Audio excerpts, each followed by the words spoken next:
चाहे हमारी आर्मी चाहे तो हम कश्मीर जीत सकते हैं और इजीली जीत सकते हैं। फिर क्या हमारी आर्मी चाहती नहीं? हमारी आर्मी चाहती है, लेकिन हमारी आर्मी ये कहती है कि अमन से हम ले या हम पे हमला करके हमें तबाह बर्बाद करना चाहता था और वो चाहता कि हम पाकिस्तान पे कब्जा कर लें। सर जज्बा था उस टाइम, हमें जज्बा बड़ा था उस टाइम। ये था हम टैंकों के नीचे लेट गए थे, ठीक है। दुश्मन की फौज तो हमसे डबल थी, 2 गुना ज्यादा थी, लेकिन जो हमारा जज्बा था उस टाइम वो लड़ा था। ले। खाली कश्मीर नहीं, अब कश्मीर की बात नहीं है। अब इंडिया की जंग हमारे साथ होगी और पूरे का पूरा इंडिया ही अब हमारे आता है। जब या इंडिया तो उनका बगल बच्चा, जैसे इसराइल उनका बगल बच्चा है, वो अपने बच्चों भी कह सकते हैं बगल बच्चे की जगह ये भी कह सकते हैं कि इंडिया डरता नहीं किसी से। कमाल वाली बात है, इंडिया डरता नहीं, इंडिया की धोती खोल देते हैं वो। अच्छा, और कमाल है, इंडिया हमारे पे लगाते हैं अमेरिका वाले, धोती इंडिया की खोल देते हैं। मैं कह रहा हूँ कि इंडिया उनका बगल बच्चा ना होता तो इंडिया की तो पैसे बढ़ जानी थी। जो जवान थे, हमारी माएँ बहनें थी, जितने जवान थे वो अपने साथ बम बांधकर टैंकों के नीचे लेटे, वो इस पे भागने पे मजबूर हो गए। ये वो मामला है। बात आएगी ना तो फिर भूख की बात खत्म हो जाएगी। ये वो कौम है कि ये भूखे पेड़ पे पत्थर बांध के भी लड़ सकती है। जय हिंद। तो दोस्तों इस वीडियो में हम देखेंगे कि एक पाकिस्तानी से जब शोएब चौधरी जी ने पूछा कि क्या भारत और पाकिस्तान के बीच में संबंध अच्छे होंगे अगर पाकिस्तान में कोई दूसरी सरकार आती है, तो उसके बाद इन पाकिस्तानियों के क्या रिएक्शन थे वह इस वीडियो में देखेंगे। दोस्तों ये जो वीडियो है वो रियल एंटरटेनमेंट टीवी की है, इसलिए इनके चैनल को भी लाइक एंड सब्सक्राइब कर लेना। ये लोग बहुत ही अच्छा कॉन्टेंट बनाते हैं। चलिए दोस्तों वीडियो स्टार्ट करते हैं। 1965 की जंग, मुझे बताएं कौन जीता कौन हारा आपके? जनाब ये दुनिया को पता है, 1965 की जंग हमारी पाकिस्तान जीती थी और पाकिस्तान ही हमेशा जीती आ रही है। हमेशा जंग पाकिस्तान जीता है जी, ठीक है। मतलब मैं आप जाके थोड़ा सा देखिएगा कि हम हमेशा नहीं जीते। और अच्छा, इस जंग का मकसद क्या था? जनाब इसका जंग का मकसद ये था कि हम कश्मीरियों के लिए लड़ते हैं और कश्मीर के लिए लड़ते हैं कि कश्मीर हमारा है और हमारा रहेगा। तो वो मकसद पूरा हुआ? इंशाल्लाह जल्द हो जाएगा। लेकिन तब तो नहीं ना हुआ? नहीं, तब नहीं हुआ, मतलब लेकिन मजीद आगे आने वाले वक्तों में हो जाएगा। आने वाले वक्तों में हो जाएगा, ठीक है। अच्छा मुझे ये बताएं कि आपको लगता है कि इस तरह की जदीद दौर है, अब इकॉनमी का दौर है, तो इस तरह की जंग होनी चाहिए या?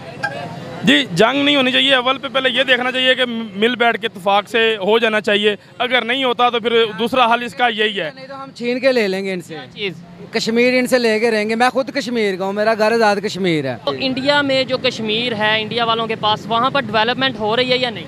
सर जी वहाँ पे लोग आवाज़ उठाते हैं, लेकिन उनकी आवाज़, मतलब तरक्की वाला काम हो रहा है, डैम बन रहे हैं? कोई तरक्की नहीं सर, कुछ भी नहीं हो रहा। तरक्की सारी रुकी हुई है। अगर कोई काम शुरू करने लगते हैं ना, LOC की जो है ना खिलाफ वर्जी करना शुरू कर देते हैं। तो हमारी जो है ना आर्मी अभी तक चुप है। वो कहते हैं कि अमन से ही रहें तो अच्छी बात है, लेकिन ये जिस तरह पंगे लेते हैं ना, ये एक दिन जंग जरूर छिड़ेगी इन्हीं की। चाहे हमारी आर्मी चाहे तो हम कश्मीर जीत सकते हैं और इजीली जीत सकते हैं। फिर क्या हमारी आर्मी चाहती नहीं? हमारी आर्मी चाहती है, लेकिन हमारी आर्मी ये कहती है कि अमन से हम ले लें, हम खाना जंगी ना करें।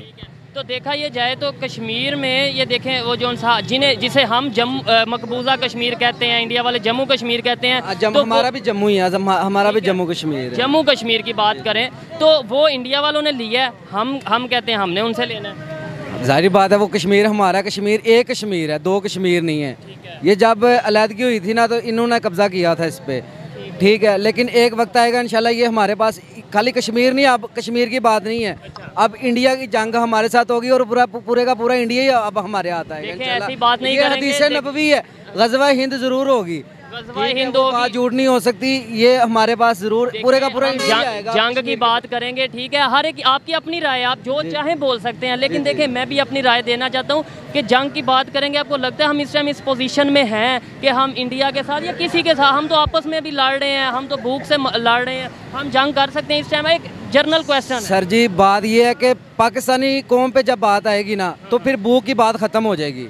ये वो कौम है कि ये भूखे पेड़ पे पत्थर बांध के भी लड़ सकते। 6 सितंबर चाह रहे थे कि हमने लाहौर में जाके नाश्ता करना है। अगर वो लाहौर में एंटर ही नहीं हुए तो फिर ये टैंक कहाँ से आ? नहीं, वो इंडियन आर्मी के टैंक लाहौर में मौजूद इसलिए है कि जब हमारी आर्मी ने अटैक किया, उन्होंने हमले करने की कोशिश की, हमारी आर्मी और हमारे जो जवान है जो वो टैंकों के नीचे जब लेटे, उसके अर्थ में जो टैंक बीच में तबाह हो गए थे, जो टैंक छोड़कर वो भाग गए थे, वो टैंक आज हमारी कस्टडी में है, पाकिस्तान की कस्टडी में है। वो टैंक इसलिए हमारे पास हैं, वो जो अपना साजो सामान छोड़ के भाग गए थे। मतलब आए तो थे लाहौर में, एंटर तो हो गए थे लाहौर में एंटर, इसके अलावा उनकी BRB नहर की जो बाउंड्री है उस तक थे। BRB नहर की मैंने नेट पर कुछ फोटोज देखी हैं, थाना बरकी जो कि BRB से काफी दूर है, बरकी ढियारा बिल्कुल दूर, वहाँ पर उनके जो फौजी हैं इंडियन आर्मी के, वो वहाँ पर मौजूद थे। इंडियन आर्मी के फ़ौजी मौजूद थे, लेकिन उस वक्त इतना ना तो ये सैटेलाइट का सिस्टम था और ना ही इतना इसके मामलात में कोई थे कि ताकि आदमी किसी को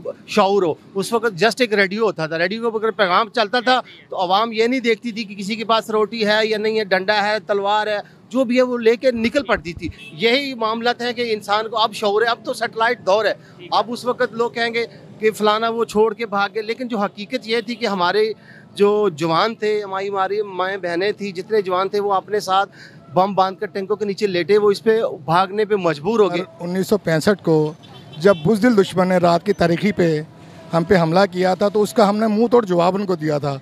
उनको नाको चने चबवाए थे, जिसकी वजह से दुश्मन भागने पे मजबूर हो गया था और हमने फतह हासिल की थी। लगता है आपने जो मैट्रिक की हमारी बुक है हिस्ट्री की, उसके मुताबिक पूरा जो एक पैराग्राफ है वो आपने सुना दिया है। सेम ऐसा ही लिखा हुआ है हमारे मैट्रिक की बुक पे, लेकिन रियलिटी आपको नहीं लगता थोड़ा सा हट के होगी?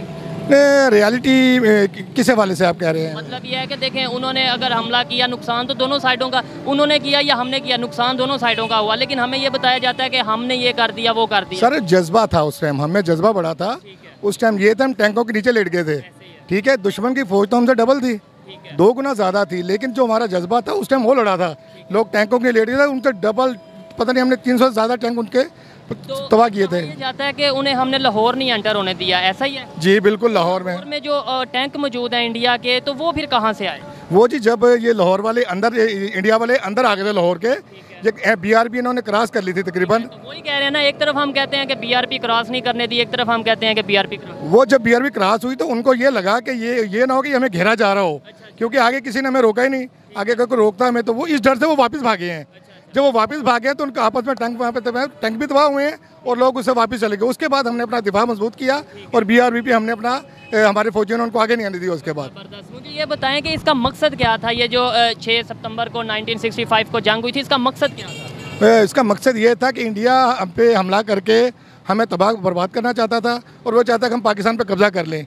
लेकिन चूँकि हम कायद-ए-आज़म मोहम्मद अली जिन्ना ने हमें अलहदा मुल्क जितनी मुश्किलों से, कोशिशों से बना के दिया था, तो हमारा नहीं ख्याल था कि वो, उनका ये ख्याल था आसानी से कब्जा कर लेंगे, लाहौर में चाय पियेंगे, नाश्ता करेंगे, लेकिन हमने उनका वो ख्वाब पूरा नहीं होने दिया। ये इस चीज़ की मुझे समझ नहीं आ रही, जितने से भी बात किया सर, हर एक ने यही कहा है कि उनका ये ख्वाब था कि लाहौर में आके नाश्ता करेंगे, चाय पियेंगे, लेकिन हम उन्हें लाहौर में एंटर नहीं होने दिया। और दूसरी साइड पे आप अगर नेट पे जाके देखेंगे, थाना बरकी, जो कि आपको शायद आइडिया हो, लाहौर की हदूद में आता है, तो वहाँ उसके सामने इंडियन आर्मी की फ़ोटोज़ मौजूद हैं। सर वो मैंने आपको ये बता रहा था कि वो काफ़ी अंदर आ गए थे उस टाइम। हमें, हमारे तकरीबन उन फौजियों को नहीं पता था, हमें भी नहीं पता था गालबन, तो वो अंदर आ चुके थे।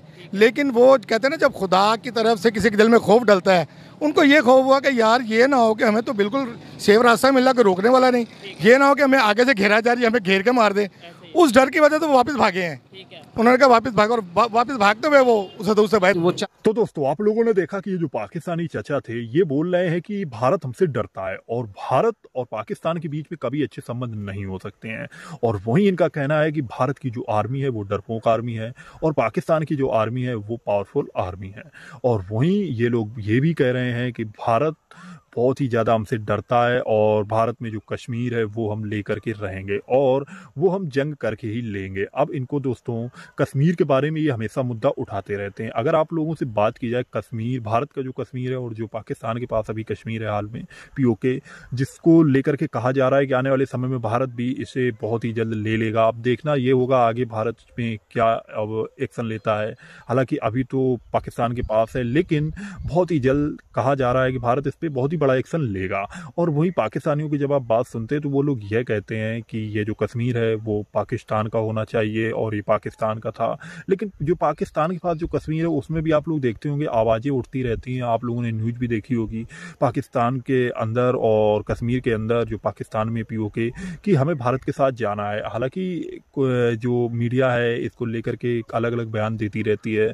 बाकी दोस्तों, अगर भारत के कश्मीर और पाकिस्तान के कश्मीर की बात करी जाए तो ज़मीन आसमान का फ़र्क हो चुका है। भारत में जो कश्मीर है, जब से धारा 370 और 35A हटी है तो वहाँ बहुत ही ज़्यादा डेवलपमेंट देखने को मिल रही है। वहीं पाकिस्तान में ऐसा कुछ भी नहीं है, वहाँ पर भी वही चीज़ें, महंगाई है और वहाँ पर काफ़ी ज़्यादा बवाल होता रहता है। उससे रिलेटेड मैं आप लोगों के लिए हो सकता है वीडियो लेकर के आऊँ। बाकी दोस्तों, आप लोगों को ये वीडियो कैसी लगी, आप लोग अपनी राय कमेंट में जरूर देना। और मैं आप लोगों के लिए दोस्तों ऐसे ही पाक मीडिया से रिलेटेड वीडियो लाता रहता हूँ, तो अपने चैनल जय भारत को लाइक एंड सब्सक्राइब करके बेल आइकन को ऑल पे कर लेना। साथ ही दोस्तों, ये जो ओनर्स की क्लिप्स ली हैं सभी के चैनल्स को भी लाइक एंड सब्सक्राइब कर लेना। जैसे मैंने इस चैनल पे, इस वीडियो पे शोएब चौधरी जी की क्लिप ली है, जिनका चैनल का नाम रियल एंटरटेनमेंट टीवी है। इनके चैनल का नाम मैं डिस्क्रिप्शन पे प्लेस पे दे दूंगा, इनके चैनल को भी लाइक एंड सब्सक्राइब कर लेना। चलिए दोस्तों, वीडियो समाप्त करते हैं यहीं पर, मिलेंगे नेक्स्ट वीडियो पे। जय हिंद, जय भारत।